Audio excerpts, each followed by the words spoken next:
All right, guys, we are back. Welcome to PBJJF Podcast, a podcast that is powered by Brave Kimonos, the best jiu-jitsu gear in the market, Santos Law Firm, your one and only immigration law service, and Perkins Dental Care, your dental care office in Baltimore for you and for your family. Thank you for joining us here today, guys. We're here with Kevin, and we're excited about it. Glad to have you here today. Glad to be here, man. Appreciate it. So, if you can give a quick feedback, a little bit about your background, and let our listeners. Yeah, so I definitely come from probably a different background than a lot of the other people who come on the show. I come from traditional martial arts.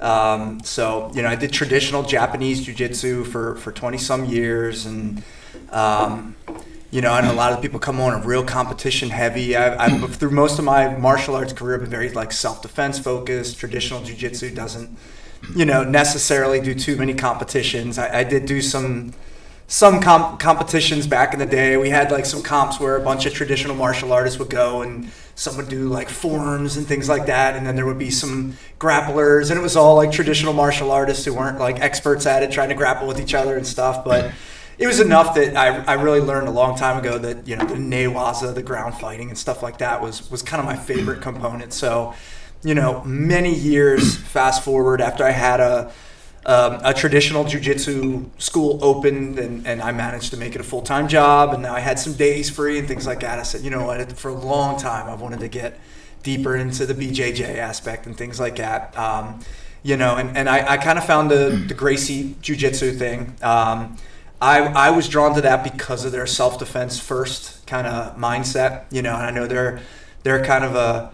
hot topic nowadays. People have very different feelings on Henner and all the Gracie Jiu-Jitsu organization, but the way they kind of approach it in a similar way to what I was familiar with kind of a structured curriculum and laying things out and kind of here's what works most in a self-defense scenario and things like that. It kind of integrated with what I knew really well, and over time I really began to develop a love for the sport of jiu-jitsu, and I came into it really late in my jiu-jitsu career. So, I'm not what you would call a seasoned competitor in that way and things like that. I've done some comps now. I like to keep myself honest and things like that. So, I'll go out there and do sometimes. But yeah, I come from self-defense, and the traditional martial arts kind of have their pros and their cons, and it's a big gamut with traditional martial arts. You have some guys who are out there just doing these choreographed dance moves with each other, and it's total BS. And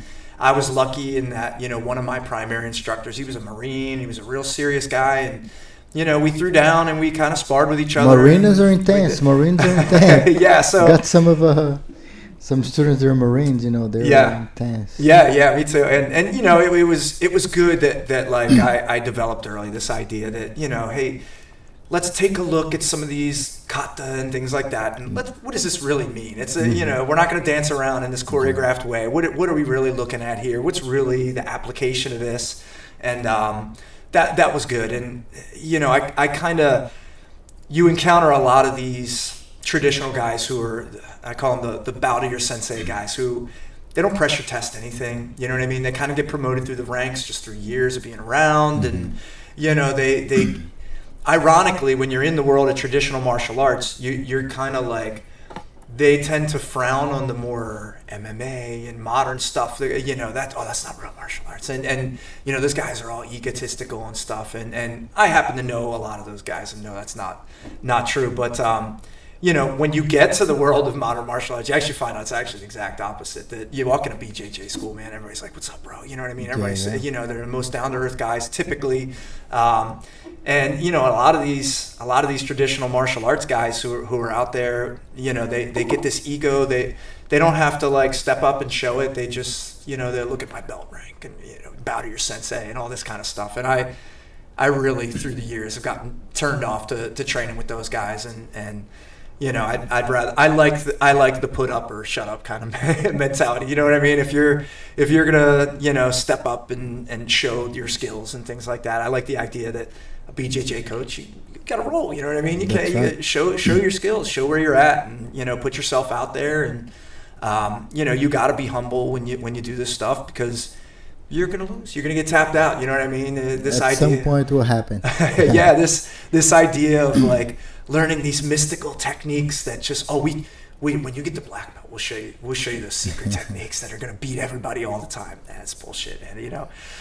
In jiu-jitsu, the most fundamental techniques are the very and most effective most of the time. Right? Absolutely right. Yeah, there's no real black belt techniques. You know what I mean? It's white belt techniques done at a black belt level, right? Yeah. So, and that's kind of where I come from. So my journey's really kind of been this sort of journey from coming from traditional martial arts into more modern arts, and trying to figure out what I don't want to leave it behind. You know what I mean? I've found a lot of value in what I did, and I still, keep the self-defense mindset. I like weapons. I have a wear and carry. I usually carry a pocket knife. I usually have some stuff on me. But I also want to pressure test, and I want to, make sure my techniques are legit. I'm not just, getting rank and going through the steps and, doing some choreographed katas and stuff like that. So at our school, we still keep the traditional components and things like that, and we'll do some knife training and club disarms and stuff like that, and a lot of that kind of stuff. But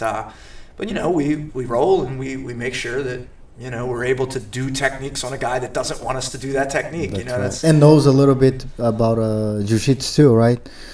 Sometimes your opponent might know jiu-jitsu, so you got to know more jiu-jitsu than them, right? Right. Yeah. That's right. You know some stuff that they don't know. It gives you a big leg up for sure. Yeah. But yeah, man, that's kind of my story and kind of where I come from. I've been to Japan and trained with Grandmaster and traveled through a lot of the traditional circles, and I've trained with all different types in that world, and some of them are really serious and really hardcore, and they're willing to throw down with you, and then some of them are, they just. I have a buddy, and I kind of respect, one of my buddies. I won't say his name or anything, but he's super into the traditional component. He does like a lot of sword training and stuff like that, and he'll be the first to tell you, dude, if I get in a real situation, I'm running. I'm out of there. You know what I mean? I'm training because I'm into the culture, the art, Japan. the love, the art and all this stuff, and as long as you know what it is you're doing and why you're doing it, I totally respect that. So that's cool, but yeah, I want to know. I want to know how to use my hands. I want to know how to use the weapons. I want to know. It's also kind of cool to come from that to see, you kind of learn the different branches of the tree where it started on the battlefields and traditional, and you look at some of these old traditional arts and kind of go, why are they moving like that? And you're like, oh, they were wearing armor and they had two swords over here, and it doesn't apply today, but you kind of understand. Okay, I see. It seems weird at first, but and then they lost the swords, and they the age of the samurai ended. It became judo, and those guys went over to Brazil and to fight in the Vale Tudo, and so you kind of see like the evolution and how it's changed and how it's evolved, and it kind of gives you a good understanding of the journey of the art. You know what I mean? Yeah. So it's cool. It's cool to have seen it from different ends, and kind of done some stuff, and I've done a lot of judo and stuff like that, so it's cool to get a variety of jiu-jitsu training. That's good. No, that's great. I train with my students as much as I can. I love training with them as much as I love teaching. I love training with them. Yeah. I think it's the best part of it. For sure. But to build up, like you gotta get back to the base. How can we get people prepared to train, to roll? Like that's the point. And I'm lucky that I'm on the point where my students really help me out to train as well. It's great. Yeah. Like you're saying, you gotta test yourself daily. You gotta keep going. Yeah. And so I've heard even guys like I remember watching an interview with like Helson Gracie. He's like, I don't do that spider guard bullshit, man. Like, so even some BJJ guys are really kind of old school, and and probably in a street fight, I'm not going to try to do spider guard either. For sure. But like coming in and mastering that berimbolo and all that, that's what kind of keeps you coming back for like just it's just fun. You know what I mean? So like on a day-to-day basis, if I go in and I'm going to roll with my students, like you said, like I want to do some of that some, you know what I mean? stuff, yeah. That's what makes it fun and keeps it interesting. If you just stay in this like total street fight mentality, well, there's probably only a limited amount of moves I'm going to really do in a street fight. You know what I mean? I'm going to keep it simple. I'm going to keep it very grounded, down to earth. You know what I mean? And I could drill those a million times. I have. But at some point you want to play. You want to do some different things. So, I definitely love now analyzing, footage of Roger Gracie in his matches and Gordon Ryan and just going. I've learned to love the sport of jiu-jitsu and it's what keeps it really interesting and fresh and new all the time for me, going in and trying some of that stuff. And No, that's great. We love the evolution of the art of the sport. Right. That's why we're here. Like we see the way we keep improving is by going through competitions. Like right. We go to a tournament. You beat me once. I go back home. I need to figure out how to beat your technique. Yeah, and then it forced me to improve, Sure, yeah. And then you go, and then I come back, I beat you, and then you have to force the game. And but I might be trying something else at home too, like that really help. Competition is really what helps the sport to grow. That's basically why we're here. We really want to spread the word of jiu-jitsu, bring more people to jiu-jitsu. We're also trying to develop and help to build the evolution of jiu-jitsu, help that to happen, and also want to showcase the great athletes we have in the East Coast, and expanding towards the West. We're still gonna showcase the East Coast athletes, Right. That's the idea of PBJJF. That's great. Bringing the tournaments and getting everybody in a professional environment, safe environment where I'm from. I think people call me a traditional guy because I bow, I shake people's hand, like we go through curriculum, I respect. Right. We train hard, but we respect each other, man. You win and you lose, it, man. Just no trash talk, Like I'm not a big fan of it, but I know people like to promote. I think it's important to promote their personal brand, when you're at as that a marketing, especially at the higher levels, it's you want to put on a show and everything, but and I think that's a big. Like I said, in a lot of ways, I think the modern guys are implementing that stuff more than the tradition. Some of the traditional guys talk all up and down about it, but then you see this huge ego when you go and train with them and stuff. But I think at least in principle, that's a great thing that just the world is needing. You know what I mean? And so to just be able to kind of push those traditional values and stuff like that. True. You know what I mean? It has a huge place in the world, and it gives people a lot of meaning. That's why you hear so often jiu-jitsu saved my life. You know what I mean? It really is a big thing for sure. It's really cool to be able to see people, kind of change their life and have this art to really fall back on through tough times, and I've had guys who they fall in tough times and they're like, oh man, I can't pay, I got to take a break. I'm like, just keep training, come on in, man. We'll get back to it, and then you see them kind of evolve, and you see and it always pays off in the long run, and so it's great. It's great to see that stuff, and it's good to see.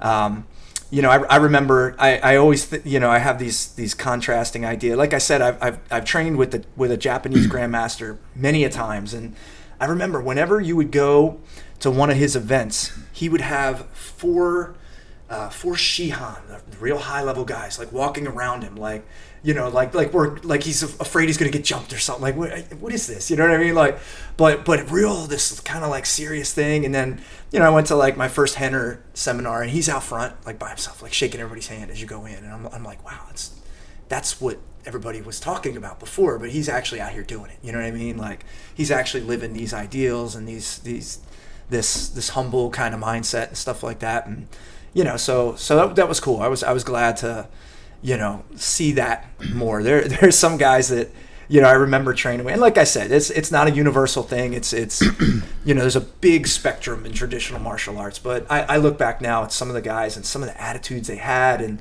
they would talk up and down about the Bushido code and all this kind of stuff, but they were total D-bags to their students and to other people, and you know what I mean, talk down and like give you these looks and stuff, and I always hated that. So I was really happy to find people who didn't embody these things. It's the opposite. I believe it's the opposite. You build people up. Right. You talk people up. Yeah, to help them to grow. Absolutely. Instead of talking them down. Yeah, yeah. And I mean, that doesn't mean you don't point out when they're doing something wrong, or you know what I mean. But there's a way. It's educational part, but yeah, you got to build people up. Like absolutely. Sometimes you're having a rough day, man. Just need a help. Hey, you just need a hug sometimes, man. Yeah. It's not much. Sometimes not beneficial to talk people down. I think presenting the opportunity to evolve. It's not even talking down. It's like it's pointing what you can do to get better. Right. I believe in that too. I think and the jiu-jitsu guys are community. Yeah. Man, the most successful guys I know are the most humble guys I know. Yeah, I've found that too, for sure. Yeah, yeah. You see, you see Marcelo Garcia walking around in a room, man.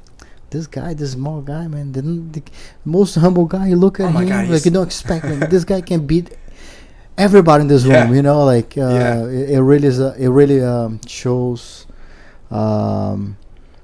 the confidence and how humble you become. Yeah, and you can just feel his humility and like what a nice guy he is just by like watching him talk in a video or so. Like I've never met him obviously, but I can just tell he just seems like the most genuine, down to earth. And Bernardo Faria, you know what I mean? You watch all his videos and stuff, and like these guys just seem like the nicest dudes around. So there's something about jiu-jitsu. Just you have to get humble. You know what I mean? If you have this attitude, nobody can touch me. I think you get so humble throughout the journey, right? That when you become a black belt, it's like, man, yeah.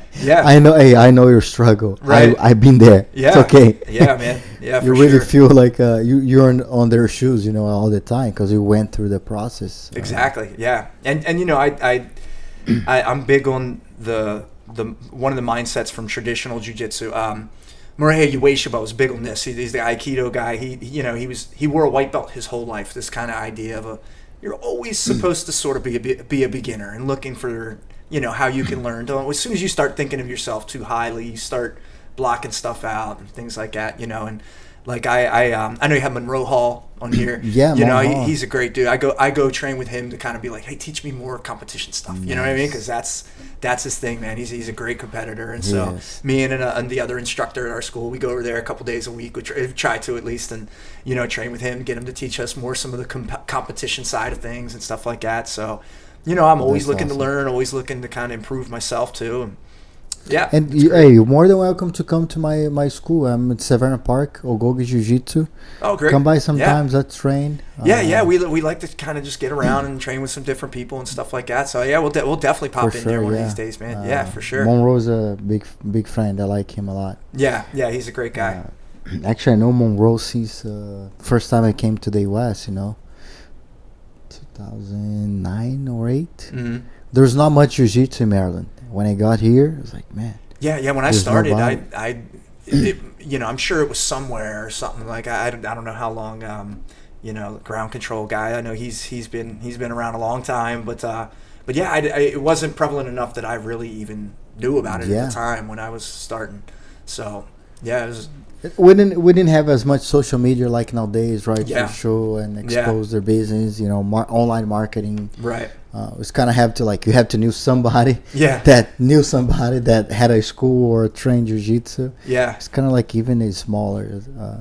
It's great to see the growth of jiu-jitsu, since in Maryland, in the East Coast, since that time to now. Now you have a school in every corner you go.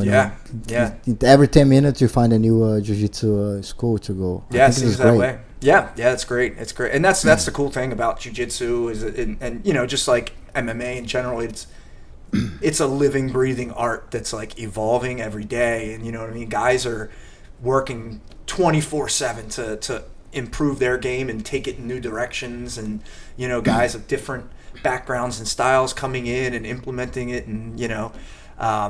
It's cool to see guys like Lyoto Machida and like guys who kind of come from, you know, from me coming from traditional martial arts, seeing how they kind of take their traditional training and how adapt to different styles. Yeah, exactly. So, you know, that's cool, man. It's so cool, and to just, I mean, even like in the last 10 years to look at the sport of jiu-jitsu and what was going on 10 years ago, and now you know, it's evolved so much, and so much is different. That's true. You know, it's cool to watch the evolution for sure. Yeah, I was actually just doing a Instacast with Fepa Lopez.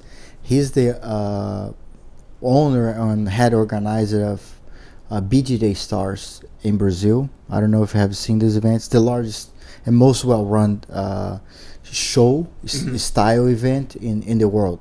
Like you see and even the pay now is bigger, you know, like you know, he's always pushing the professionalism, you know, really treating the athletes like stars, you know. That's why the name BJJ Stars, you know, really pushing them and give their experience of like their stars, you know, like that's the way to do it, man, for sure. That keeps people wanting to come back and you know, keep competing at your events. And PBJJF, we really want to bring the professionalism into the game, you know. Even the amateur athletes, competitors, to feel like a professional environment, competing in a professional environment, and the professional athletes competing at that environment as well, you know. Right. We do like live stream. We do like trained referees, you know, like we have the whole system where we try to build the professionalism towards the event, you know. It's really unique. Yeah, it's great. You gotta come to the next PBJJF and I'm gonna see if we can get some guys together. You know, whenever we compete, we're not, like I said, we're not like a real super competition focused school, but there's always a couple guys that I'm like, hey, let's get a couple guys together, let's go compete and stuff like that. So I know I don't push my students to compete. The ones that want to compete, I tell them, hey, go. Yeah. And because the way we do, we want to make safer for them. Hey, no matter when you're losing, you're probably gonna have a really good experience. You know, you don't have to win, but maybe that creates a little buzz. Hey, I want to train more, and helps them to focus more, train. Maybe tell other training partners to train more, and really bring that feeling, you know, for even kids as well. You know, like kids is great to compete. Do you have kids? Yeah. Actually, it seems like the kids I usually have more kids that want to go compete than the adults sometimes. True. Same. Yeah. So yeah, we definitely. I got this poster right here up on the wall. I'm going to see who we can get together. I think there's a few people who seem pretty interested. So I definitely, this will be the first time we've been to one. But yeah, it seems cool. I like what you guys are doing. That'd be great. Yeah, I love it, man. Thank you for the support.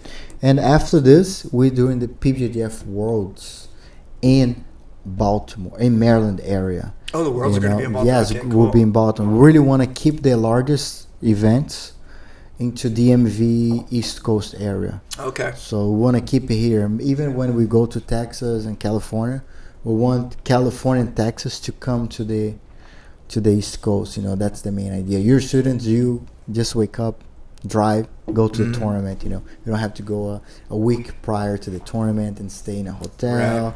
You know, I've done that so many. I came so many times from Brazil, and we really decided to make this change to happen, to keep in the East Coast. You know, the driving distance.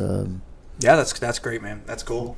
Yeah, for sure. That definitely, you know, got to deal with the trip and journey and jet lag or whatever else. It kind of costs more investment. Yeah. It adds a lot of stuff you don't want to think about. You just want to think about your competition. If your family is living the East Coast, West, they can watch the tournament via YouTube. So we put a live stream in every single match on YouTube, so people can watch live and they can really see what time they're competing. Oh, that's cool. Yeah. So they can really get to know their. Oh, okay. I knew you guys did that like for like the black belts and stuff. I didn't know if it was We like did everybody or for every mat. Oh, okay. That's Every awesome. mat, That's really live cool. stream. I didn't know that. It's something that it's not done into every federation. We do in every single tournament. That's cool. So that's great, man. Yeah, we really want to, like I said, the professionalism. Like treat them like professionals. Yeah. Even when they're not yet, so they can feel what that is. So we can grow jiu-jitsu. Yeah, build them up, like you said, right? Yeah. Yeah, it's great. Yeah. And we're really excited for Baltimore Open. We've seen so many talents coming back in Baltimore competing, and I'm really excited. Many talents in our area. Oh, cool. And we're based in Maryland, so that's the PBJJF home. So more exciting. Yeah, man. So going back, like to training, like going through your journey.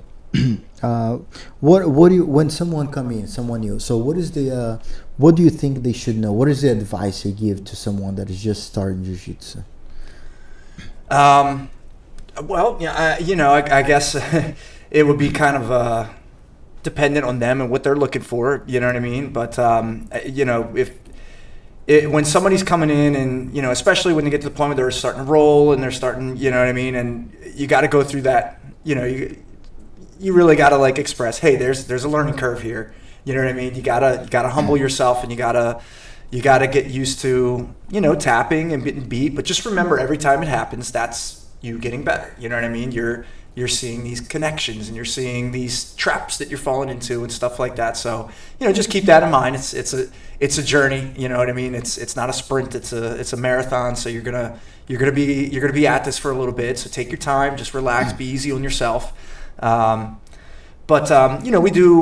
We do, and this is the standard thing at Gracie Academy. So somebody comes in for their first class, we do this little 10-minute intro. We kind of, we teach them what trap and roll escape. You know what I mean? And we let them feel at first, hey, just try to get out of the mount position. I'm just going to sit here, assuming they haven't been watching 100 videos at home, and like somebody new. And we just say, try to get out of this. We let them kind of burn their energy out. And we go, you feel that energy, right? Now let's learn this technique and let's do this again. And that's kind of like the first lesson that most people learn is this energy expenditure, and especially in competition for sure, but especially in self-defense, you're going to need that gas tank full. You can't burn out. So that's kind of the first lesson everybody learns is energy. Maintaining energy, don't burn it out. That's usually the first obstacle for most people when they start rolling too. You know what I mean? You watch that guy roll for the first time, it's like 1 minute in, and they're like, oh my God, how do you guys do this?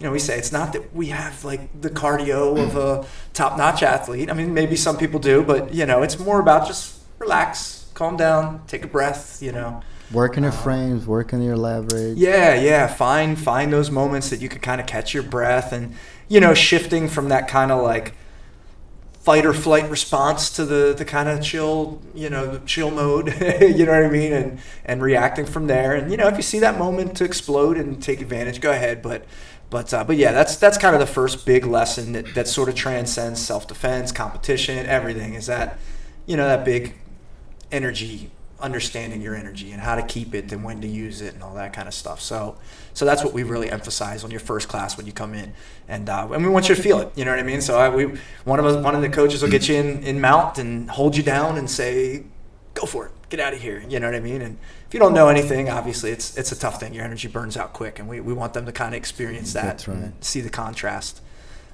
So yeah, that's a big thing. And for you, what was how was your mindset coming to jiu-jitsu? Coming from traditional background, coming and joining Brazilian jiu-jitsu, what was your mentality coming to it?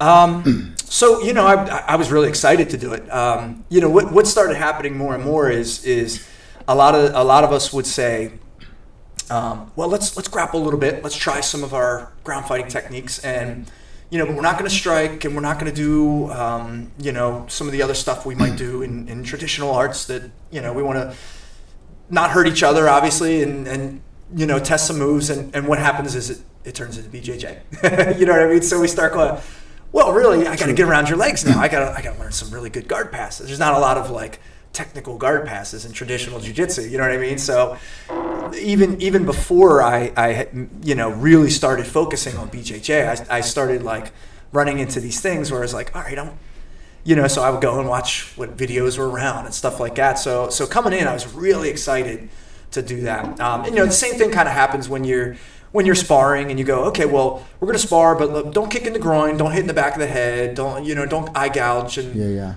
some rules. Now we're kind of doing MMA. You know what I mean? So inevitably, when you kind of put the conditional things, the rules, right? It kind of becomes these sportive arts. So it kind of, I was kind of going in that direction already, and so I said, well, let's do it. You know what I mean? If I'm going to go that route and I really want to pass your guard. I really want to do some of these things. And so, I was really excited to come in and kind of see. I was lucky that some of my teachers in the traditional side, they had also done a little bit in the past. And, I learned a single underhook guard pass. And, I had like one guard pass that he happened to know and stuff like that. And, there is ground fighting in traditional jiu-jitsu. It's very simple. It's very quick. We don't think of them as joint locks. We think of them as breaks. The idea would be like snap it and get back up there. You know what I mean? There's probably another guy somewhere around. And it had a different mindset. But, as soon as you started making a game of it and making a sport of it, it became BJJ. You know what I mean? So I was really excited going in to learn that. I originally went in with Nick Tissue. He's down in like South Baltimore now.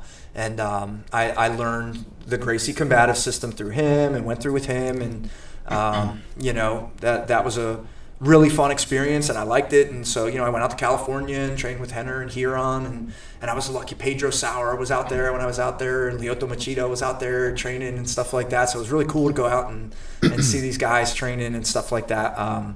But it was. I had nothing but a lot of excitement by the time I got to that point. It was something I wanted to do for a long time, but for years I had, when I first opened, I had like a day job. I was still working a day job, and I had to get off and go in and teach classes, and I'm back. I had no time, man. I could barely do that. I was burnt out every single day. It was at that point where finally I was like, all right, I could quit the day job. And all right, now I can focus, and that became my new daytime activity was to go and do that, and it was great. Yeah, that's awesome. Congrats. And for you, so what did you have to change in your mindset, and what did it change?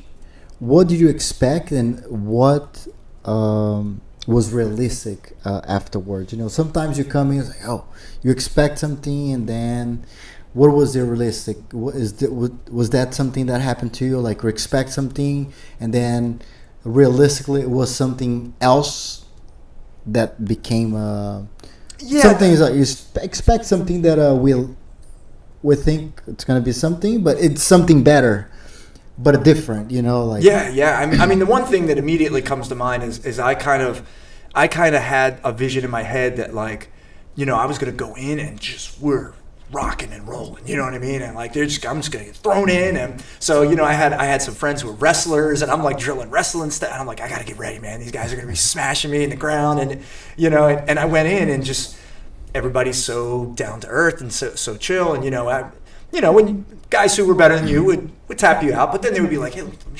show you this, you know what I mean? Let me show you what to do there, make it, and it wasn't just this like free for all throwdown. I'm thrown in the Shark Tank. It was a bunch of really cool down to earth guys, a lot of whom could tap me out. You know what I mean? But they were there to help and kind of show me, and they knew that they were going to get better when they made me better, and we were going to have better roles. And that's a great mindset to have. Like, don't hide anything for yourself. Like, share it and make your partners better. And now you have to figure out how to get around that. And also, it kind of gets back to that idea that, like, in traditional martial arts, you kind of hear a lot, and this is much older. As I started to meet more people in the world of BJJ, I realized that this wasn't true. But the real traditional aspect is like, oh, this is sport, and this is not, and then you kind of go and train with those guys, and you realize, wow, these guys are much more down to earth and much more humble and much more, embodying these things we talked about. And their sports works in any scenario. Yeah, that's right. Yeah, and that's another thing is, it works more than some For sure. Styles. Yeah, and I think that's the big thing with jiu-jitsu is that even if you never trained for self-defense and like you just do the sport of jiu-jitsu, you never deal with punches and kicks or anything like that. Just to be on a day-to-day basis doing this pressure test where you have to go in and make these techniques work against somebody who's not letting you make them work. I feel like that's going to carry you much further than just walking through stuff that, what I mean, you can't pressure 100%. test. You know what I mean? So this idea, I do hear that a lot from different people, even in the modern BJJ world, we're like, you don't train your punches and kicks in a self-defense scenario. You're going to get smashed in the face. I don't think it's a big leap for somebody who's a seasoned, serious competitor to know they better put their arms up when there's punches flying.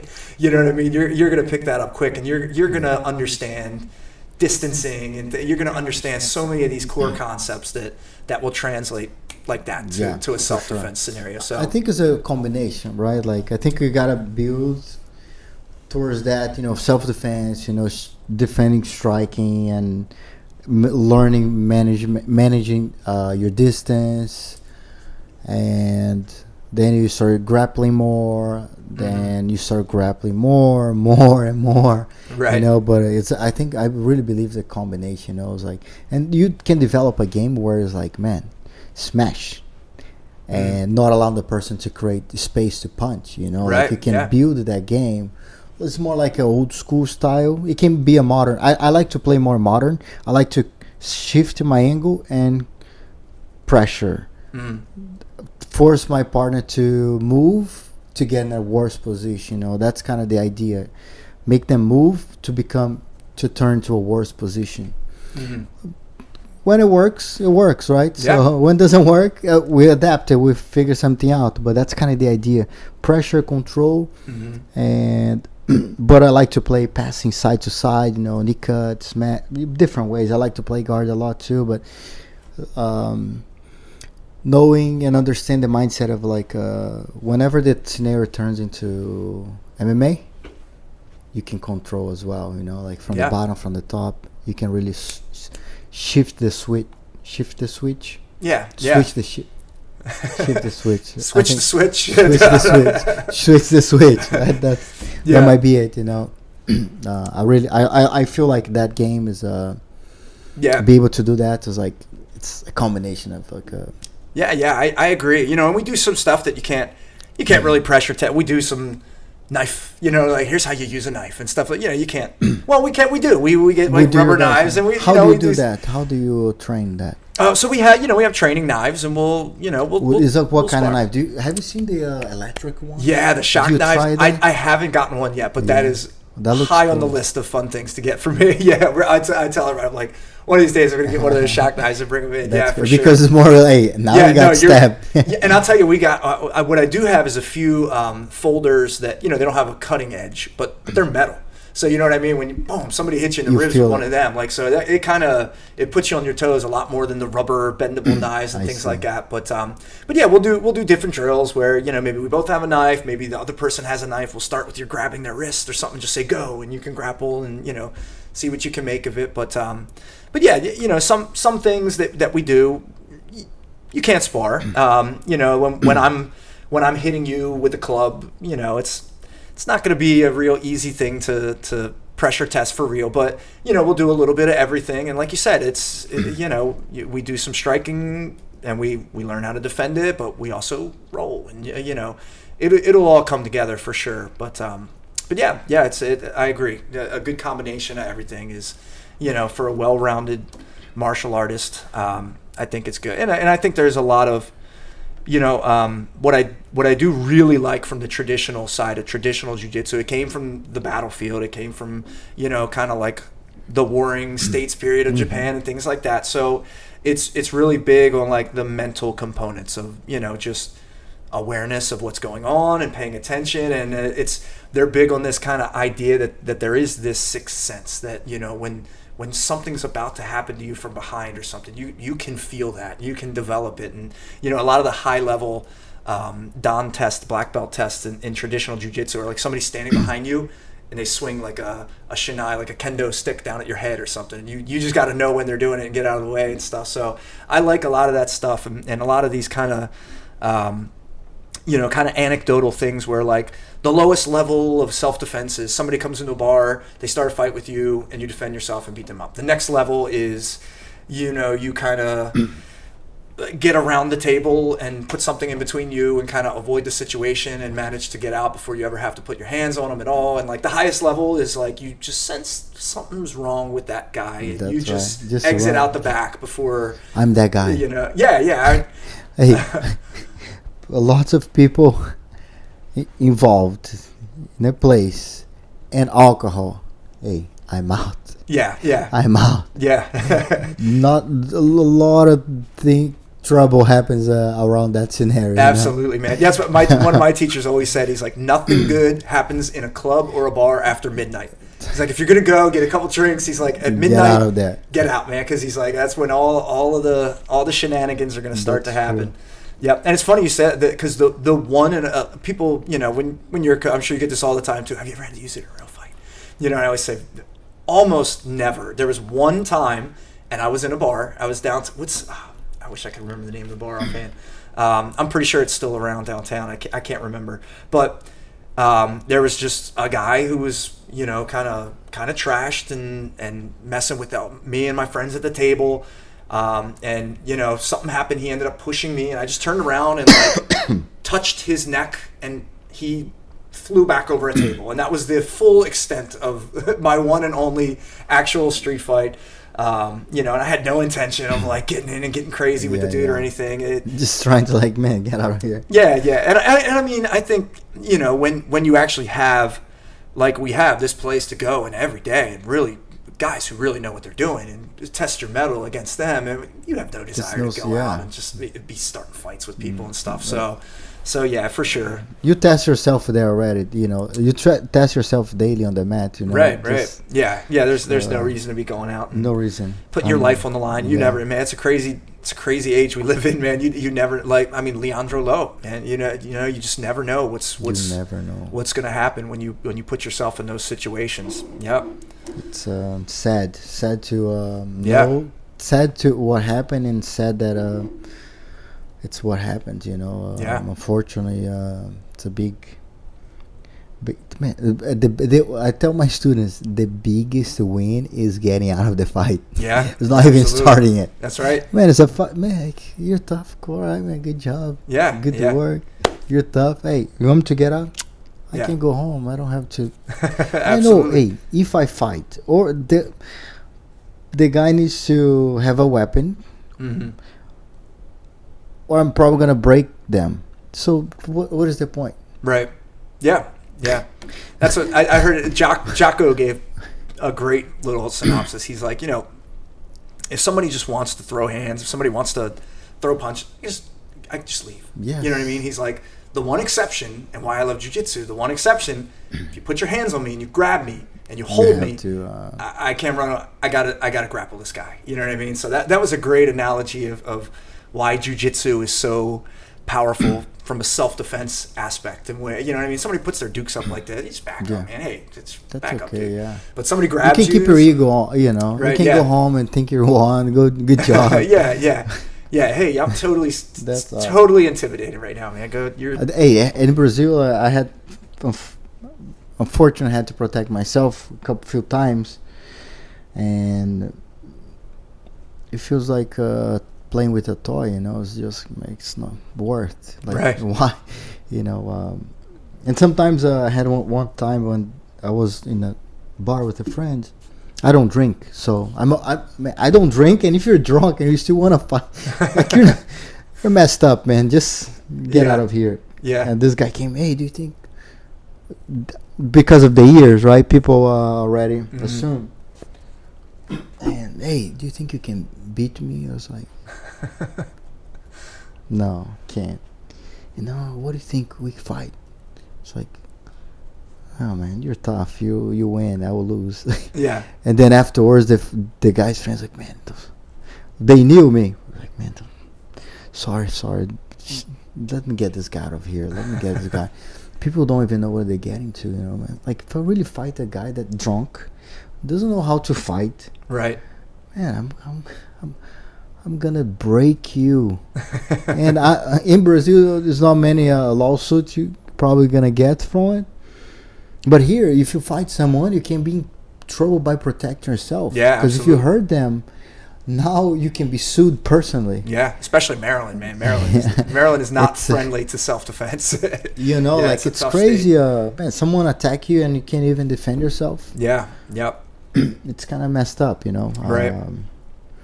Hey, all the Maryland politicians, man, you better step up the game, guys. Come on. Yeah. I'm not into politics, but I know. Let's do better for the community. Yeah, for sure, man. Self-defense, it's the minimum we can do. To protect our lives, our homes, and our family. Yeah. And I mean, I'm a big. I mean, you probably can say I'm a big 2A guy. You know what I mean? Like, to everybody, it hurts the people who are the most vulnerable to. They're trying to push these restrictions now in October, where the people who got the wear and carry license, which Hogan switched over to allow anybody, and if you're a law-abiding citizen, you can get it. You know what I mean? You don't have to show that you have any particular need. You get it. I don't think the Maryland people like that too much. So now they're trying to push this thing where every business has to post on their front door that you're allowed to carry it, or it's illegal to carry it in. Basically means you can't carry your weapon anywhere. So they've found this loophole to shut it down. Now, they did try it up in Jersey, and it got knocked down in the courts. So I got my fingers crossed that that's going to happen here too. But I'm very into at least the self-defense component of this. So I stay up on a lot of that stuff, and I'm definitely hoping that happens, because it's not right to stop people's best chance of defending themselves. And it's the people in communities that are full of crime and stuff like that are going to suffer the most. You know what I mean? Yeah. They're the ones that need it, and so it's women, with less exactly, yeah, opportunity to defend themselves, and right, yeah, so it's crazy. Yeah, it's I have so many military students, and we chat about it, and my brother's a police officer in Brazil, and you should at least be able to defend yourself. Yeah, absolutely. Yeah. And what? So about like, do you do like training, tactical training, and you practice shooting? So I go pretty regular to the range, and I have I got a bunch of military friends and a couple police friends and things like that. So I'm always kind of looking for what are the new kind of law enforcement tactics and things like that for weapon retention, and they'll show me some tricks, or I'll just go online. I belong to the USCCA, and I'll kind of go on and be like, what are their best practices for these different scenarios and things like this. And so yeah, to me, if you're going to be self-defense minded, kind of understanding all of this stuff is pretty important, and to understand, and knowing the laws, and knowing what you can do and not do, and duty to retreat state, and all this kind of stuff. And you got to kind of know how to navigate these waters for sure. But I like to do. I love all that kind of stuff. I've liked tactical training, and that's cool. Yeah, for sure. Yep. Do you like hunting too? Like, I'm not a hunter. I've never been hunting. I'm not. I was a vegetarian for a long time, actually. I'm not anymore, and I feel like I just genuinely, I'm gonna have the hardest time shooting the damn animals. I know. I'm just. I love animals of all types. I know it's something. If you eat them, you should be able to shoot them. I do want to find like a serious, knowledgeable hunting buddy to like go out one time. I want to learn how to like dress a deer and how to cut. I feel my philosophy is I'm always preparing for the zombie apocalypse. You know what I mean? Like I got a big gun rack. If you could deal with the zombie apocalypse, you could deal with pretty much whatever's gonna come. You know what I mean? So me and my wife have like bug out bags packed. We got one in the truck. We got one in the house, and all this kind of stuff. You know what I mean? And I just want that knowledge of how to hunt, survive. If I ever had to, you know what I mean? So yeah, I definitely want to do that at some point, and I'll just have to bite the bullet, and go out there and shoot something. but yeah, no. It might happen sooner than you think, right? With all the technology, all the robots, and all the AI, that is being created. Yeah, man. We don't know what. It's a crazy time, and again, like when you talk about like self-defense or martial arts in general, not like a specific style or anything. You know what I mean? You kind of like, what does it mean to be like a warrior, and what does it mean to like be truly prepared? And I feel like a big kind of component of that is just kind of staying up and being open-minded and being somewhat of a truther and trying to find what's really going on here. And I think most people are kind of waking up to the idea that most of the stuff we hear is we hear a lot of nonsense. You know what I mean? Most of the stuff coming out of your TV is nonsense. So, do your homework on issues and try to find out what's really going on, and then you can kind of prepare. And, like you said, there's a lot of crazy stuff going on, man. And food shortages that last year there's something like 10 food plants burnt down. Now that's a red flag to me. I'm not going to say I know what's going on there, but that seems odd to me. But one way or another, I don't think food shortages are a long way off. We definitely got a lot of buckets of food down in our garage at home. It's something we've thought about. But yeah, like you said, I think knowing how to. COVID was a important lesson, right? Going through COVID and like at the beginning, like hey. Everything was out, like we didn't have food for short on food and absolutely to so many items, and to just see that's something like so quickly and easily, like most of your freedoms are gone. You know what I mean? Like the idea that the government has a right to tell you that you're unessential, you know what I mean? And you better stay home, and you don't have the right to go and make money, and you know what I mean? Regardless of what you thought was really happening in the situation, just to see that how easily that scenario could play out really kind of, makes you realize like, oh man, we shut down for 5 months at my school. Yeah. Closed for 5 months. Yeah. We had to figure out what to do, online classes. Yeah, we went through the same stuff. Then when we get back, only individual, work with your dummy, there you make it, and then slowly start getting back into it. It was a struggle, right? Yeah, man, that was a scary time for sure. And we were in a tough business for coming out of that. You know what I mean? Closest you can get. Yeah, man. Like basically power hugs all day. That was tough. And we actually had somebody that when it was legal for us to open back up, we like kind of put some ads out on Facebook and tried to get people in, and I guess somebody didn't like that, and they actually like report. We had the Department of Health like call us and like, yeah, somebody said you had COVID and you don't care and you're going in and teaching classes, and you know what I mean. So I was like, no, we're following the regulations and we're kind of doing what we're supposed to be doing. But just to kind of see people turning on each other and like, that was a crazy thing, and to realize like this fine line you had to walk, to still run your business, but not overstep boundaries that are going to get you shut down. And man, that was tough to navigate for sure. That was challenging times. Yeah. Yeah, I think for me it's the same.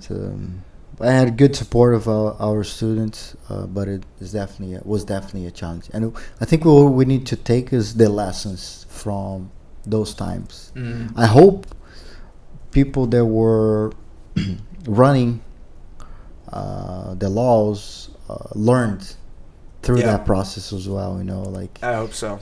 The mistakes, the success they had, and they can go back to their data and see what worked and what didn't work. And right. I'm not holding my breath, but I hope so. Yeah, that's the one thing that you start seeing is I was watching a documentary. I need to talk about this. I was watching this documentary about the Oxycontin. Oxycontin. Oxycontin. Actually, I did a surgery, and they prescribed to me. I didn't get any surgery. The doctor prescribed to me. Mm-hmm. I kind of felt sick, I didn't take it. I took one and didn't like it. And then whatever. And then I started seeing the documentary. I don't know if you've seen this documentary. No, I haven't seen it.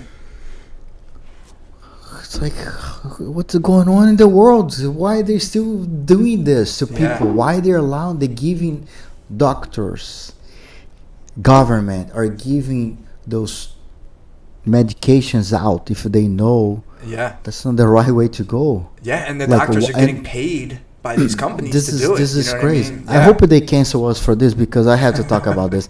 It's insane. It is, yeah. How they're still doing it? Because I did my surgery in 2015. Mm. This documentary came out and I look it up, like they're still selling this crap. Right.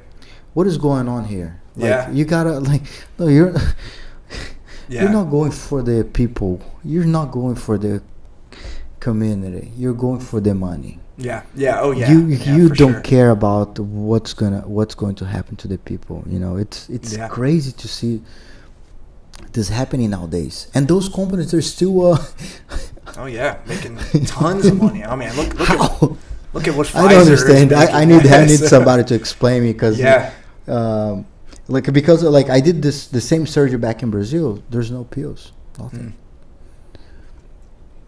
Like, why do you prescribing this to me if I don't need it? Right. What is going on? Yeah, money. A lot of people making a lot of money off of it. Is that's kind of what and they're just signing the papers. Hey, go sell. Do it.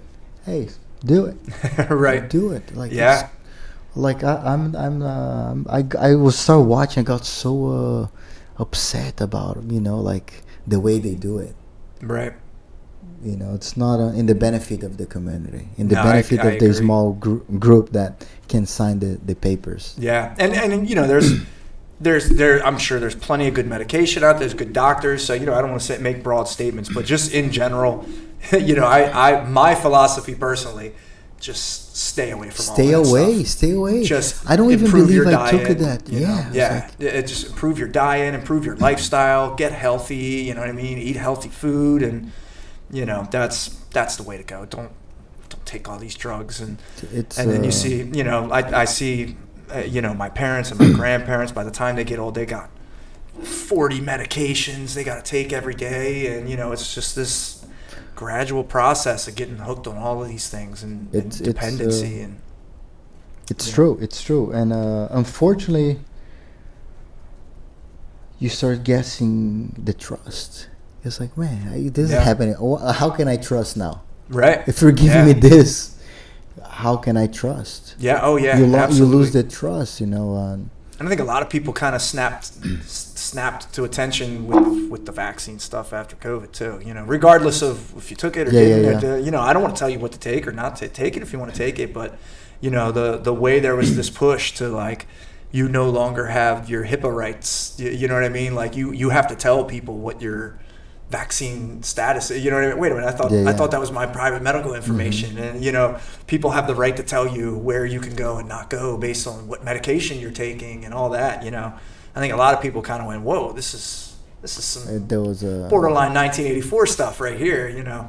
Yeah. No, I to be honest, I didn't really think much about it. After I started watching this documentary, I was like, what the heck is going on here? Yeah. Something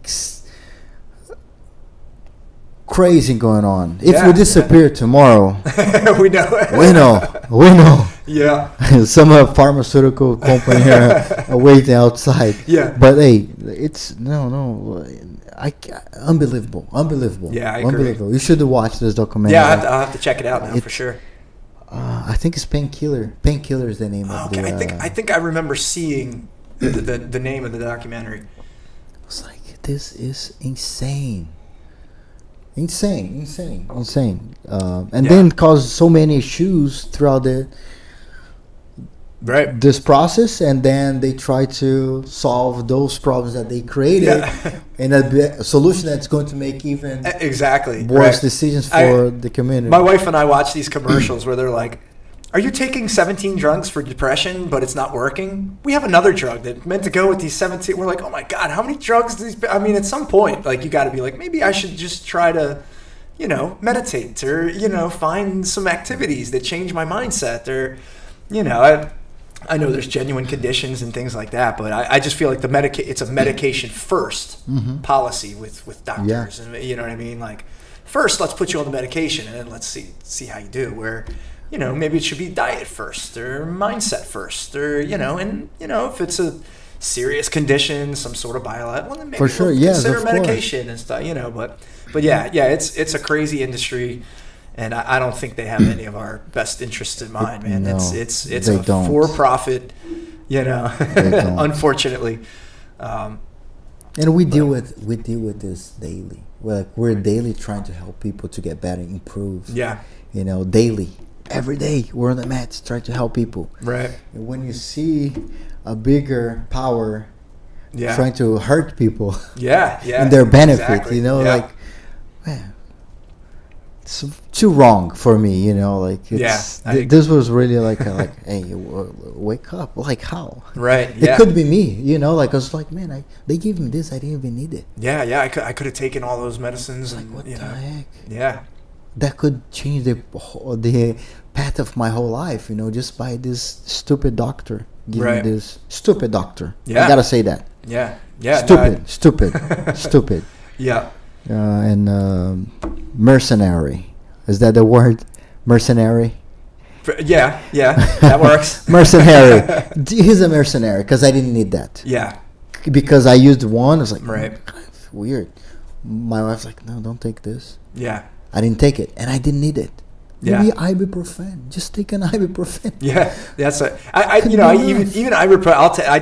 I took some ibuprofen today, man. I jacked up my back at some point last night, and like even when I'm taking the ibuprofen, I'm like, all right, maybe a few pills, and then hopefully I'm good. I don't want to take too much ibuprofen. Sure. I try to just stay away from as much as I possibly can, and But then you go to the doctor, he look at your back like, painkiller. Yeah. Like, what the right. That's probably what would happen. I was like, take a painkiller. It's going to be easier for you. Yeah. It's a mercenary. Yeah. Unfortunately. Yeah. Seeing that, it really made me, I'm sorry, but that was my feeling watching. Yeah, no, I agree. They're talking about like how they start putting some medications. They start giving to people that they're close to die and far stages of cancer. It's like, all right, cool.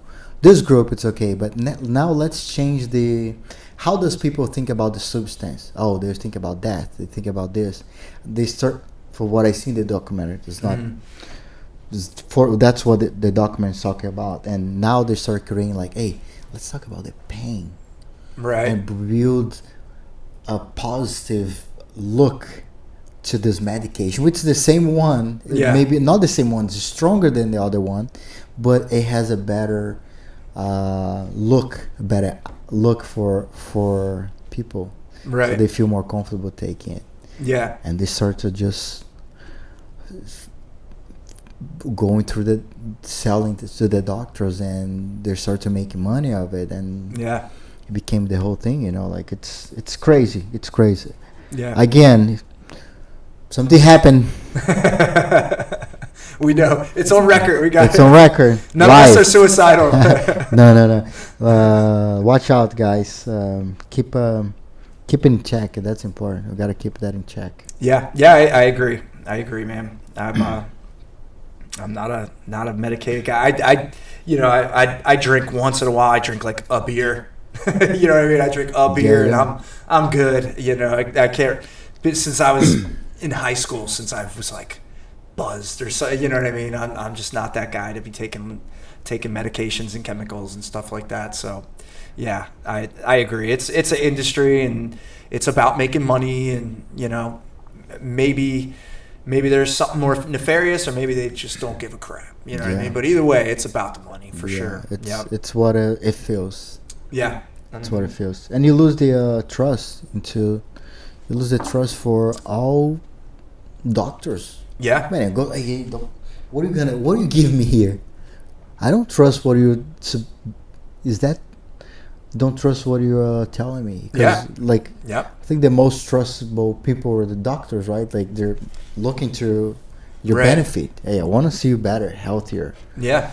But this documentary is really like Yeah, it kind of shows you. kind of show the Yeah. what's going on. Yeah, my wife and I go to some doctor I can't remember what the area is called, but she's like almost an hour away, but she does like homeopathic medicine, you know what I mean? So she doesn't prescribe drugs and stuff like that. It's where it's all like kind of natural medicines and things like that, because we're definitely very, very, we don't like the average doctors, treatments and stuff like that. We're not into that scene. So yeah, we go out of our way to try to find somebody who's like, you know, she's like recommended all these great books about diet. And we have a 19-month-old daughter. So when she was coming along, we're like, all right, what's like the healthiest possible diet for a kid? And we kind of did our homework, and, you know, she's real helpful and kind of giving us, well, read this and read that. There was some dentist actually who did some study. Like he started by trying to find the cultures that had the healthiest teeth. And he found that like some cultures, like dentists, they have the healthiest teeth in the world. They die at old age and their teeth are perfect when they die. And that started him down this like rabbit hole of, well, what are they eating and what is their diet? And he found like overall, they're just the healthiest people around. And so he kind of wrote some books and stuff like that. She put us on too. But yeah, we're into Dr. Sebi. Ever hear Dr. Sebi? You know, I never heard of it. He wasn't actually a doctor. He was called. He actually had to go to court in New York because he called himself a doctor and because he treated a bunch of patients. And they tried to, you know, basically throw him in prison. But he walked in like hundreds of people. He had cured cancer, diabetes, all this stuff, and he did it through fasting and diet. Basically, fasting and diet, and you know, he died under some weird circumstances in a prison somewhere. But you know, he's got a bunch of books and things like that. He became pretty famous. Who was it? Left Eye from TLC was like really into him, and she like kind of made him popular and stuff like that. But yeah, he, you know, you kind of look at these guys who did these incredible things, curing all these people, and then you kind of look at doctors who aren't really looking for cures. They're kind of like looking at your symptoms and giving you drugs to try to suppress the symptoms, and you know, you don't really get to the root. So, you know, he hides the and that hides the pain, right? He's always hiding the problems. Yeah. Suppress the symptoms, and you don't really get to the root of it. And then until so you can't hide anymore. Yeah, so it's a shame that like doctors aren't more focused on like, hey, let's structure a diet for you that will like improve your overall health, and let's get you on a like a health plan, and maybe you should be working out and things like this. It's you only see doctors, you know, in America when you're really sick and you have these symptoms, and here's the drugs that kind of suppress your symptoms. So, but yeah, I think as martial artists, you know, it does something to kind of switch your mindset, that you kind of understand how to like kind of cut to the core of things. And, you know, there's a problem here that the symptoms are just, you know, they're just symptoms. They're not the core problem. Let's see if we can get to the root of that problem. Right. And, you know, martial arts are great to kind of give you the mindset to do that. That's why guys like us probably watch these things and kind of go, wait a second. Where some other people are like, the doctors know what's best. Yeah. Well, I'm just going to listen to the doctors. It does, man. I think science is great. You know, we're based in science, but sometimes by actions like that, it makes us not trust. Yeah. Guess science. Like, are those the real? Because they starts saying things that were not true. You know, it's like, hey, is this science? But you're faking it. You're faking it. Yeah, it's not real science. Well, I think there's actual facts. Yeah, it's not fact driven. There's science, and then there's scientism, which is like this idea that just you can't understand what these experts and these geniuses are doing, so you just better listen to them. You know, and then there's science, which is, you know, show me the data, show me the facts. Can somebody else reproduce that experiment and objectively? And that's definitely a big separation. And if somebody can't say, here's the data, let's show you the data, let's see, here's what we found, you know what I mean, and things like that. Here's the ingredients in this vaccine or this medication or whatever the case may be, you know what I mean, let's show you. Then, you know, you should at least be a little hesitant. You should at least, you know, do your homework and kind of look into some stuff for yourself, I think. That's true. That's it's crazy. And actually, the substance they were talking about was morphine. Okay, yeah. They were talking about morphine. It was like, no, Yeah. this is like, and then they put a substance that was 2 times stronger into the public, like just for pain. Yeah. And that's crazy. That's another crazy thing is when you're hooked on these drugs and they go like, well, we have these other drugs that'll bring you down off of those first drugs, and they're just as addictive. I know. It's a loophole. Yeah, exactly. You get when you're coming off of heroin, a street drug, by the way, that that big pharma doesn't make any money off of. Well, let's give you some methadone. You know what I mean? And now we do get some something that I can. Yeah, we make this, and then or Suboxone is another one that is supposedly you get. And now they're making some money off of it, but it's just as addictive. You know what I mean? It's crazy. I don't know much of the subject, but I know that I got they prescribed for me a knee surgery that I had. I was like, and knowing watching the documentary, I was like, hold on, man. Yeah. I could be like this could happen to me. Like, yeah. Just because something that I didn't ask for. Right. I didn't even need it. Yeah. And you see it firsthand. Yeah. And you go with open eyes, like, man, hey, you telling me, whatever. Is this for my best interest? Right. Great. What do I need to take? This. It's like, no, I don't need this. Yeah. I'm sorry. Yeah. Not that one. But it's funny that we kind of drift to this conversation because this I find this happens all the time with martial art. Me and anybody from my school or we'll just start kind of like going down this rabbit hole of like something that somebody found, and you just have to be so open and like let's really see what's you become. You're kind of, like you're a scientist on the mats. Like what works? Like what can I try? And if it doesn't work, it doesn't work. You know what I mean? Like that's firsthand knowledge. So I think there's something about jiu-jitsu in general that jiu-jitsu people kind of have the same thought process that I end up in these conversations all the time, and different rabbit holes that people fell into, and we're all kind of willing to hear each other out and kind of be, oh, that's cool, that's interesting, I never knew that. So there's definitely something that in jiu-jitsu that kind of makes you a truther. You're always looking for the truth and always trying to find the core of something, of an issue, and so it's funny we kind of drifted into this because I find this happens all the time with jiu-jitsu people. Yeah, it happened. I watched this doc. I was like, man, you're the first person I'm talking about this. After I saw the document on the weekend, I was like, man, this is crazy. Yeah, it's and I think crazy. There was some show they made with like Michael Keaton about I never watched it, but like Michael Keaton was like a doctor who was prescribing OxyContin, and it was like all about how they kept pushing it even after they found out how dangerous it was. And still nowadays it's still out. Yeah. Like if you go right now, that's what they're gonna give it to you now. Yeah. Knowing it. Yeah. How it's that possible? Yeah. Now, so if you go now, they'll be like, no, take this. With knowing what this cause. Yeah, it's pretty wild, and it's pretty wild that there's like. You think like the FDA and stuff, they're supposed to be out there like looking out for these things and being like, whoa, this is really dangerous. We got to protect the Americans. And it doesn't seem that way. In fact, it seems like the FDA and Pfizer and all of these companies, they're all like going in this revolving door of hiring each other, and they're just looking out for each other and profits. And so, yeah, man, it's a crazy They talk about someone that FDA that really approved the right. OxyContin to be released and and then the person ended up getting out of the position, started working for the company. I don't remember the company name. Oh, okay. Big pharmaceutical. Yeah, I'm sure it's. I don't know who made it, but I'm sure it's Moderna or Pfizer or one of these. Yeah, it's a different one, but